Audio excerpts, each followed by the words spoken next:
Je cherche de vous raconter quelque chose de la voiture. Là, on a identifié les volumes principaux de la voiture, donc ça, pour chercher un peu de reconstruire la section du capot. Là, une autre ligne pour chercher de reconstruire la forme qu'il y a à l'avant, où on va après représenter les trilobos. Les trilobos, c'est les scudetto au milieu avec les deux bouches à côté. Et la chose qui est très importante, c'est de travailler sur les sections pour avoir ce que vous voyez sur la voiture, donc une forme, un corps de la voiture très musclé, très fluide, très sensuel. Et ça, c'est vraiment très important pour Alfa Romeo. Donc, comme je dis tout à l'heure, il y a cette section. Là, on passe autour du muscle de côté, on arrive sur le capot et puis on va sur l'autre muscle. Dans le milieu, il y a la V. La V, que c'est très important parce qu'il va dessiner un peu, et va continuer par la cabine de la voiture et va tomber à l'avant. Et puis on retrouve cette ligne qui va générer, comme je disais tout à l'heure, les Scudetto Alfa Romeo.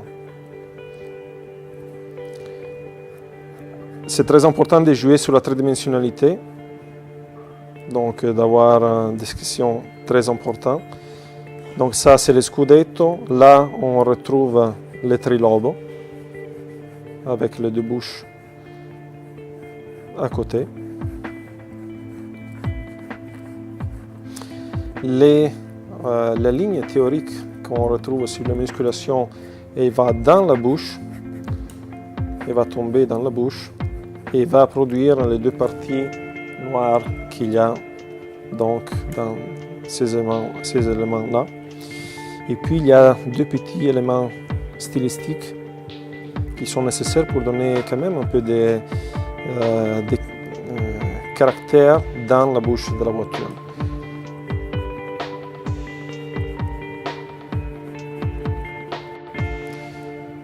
Très important d'avoir une cabine très serrée, très fermée, pour avoir la sensation que la voiture soit compacte. Donc cette sensation, elle est vraiment très importante.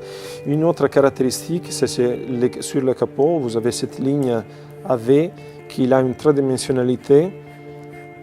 Donc pour souligner encore une fois les capots de la voiture, donc si on imagine la section, nous avons un mouvement qui va monter, puis descend, et puis encore une fois, ici vous le voyez, il y a la ligne d'ouverture. Les capots dans cette voiture, on ne peut pas l'ouvrir, on l'ouvre seulement pour des raisons techniques, mais c'est quand même nécessaire pour, comme justement je disais, pour si on doit faire de l'entretien sur la voiture.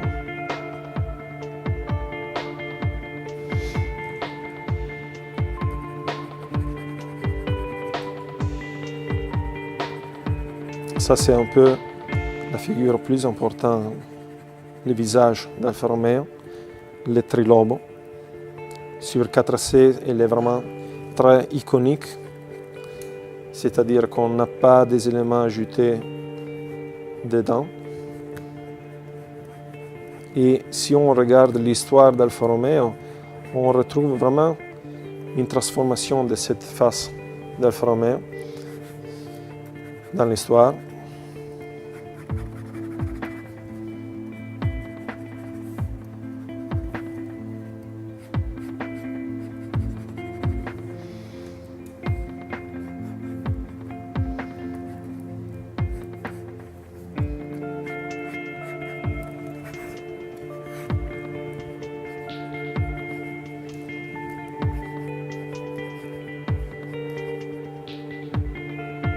Et ben voilà.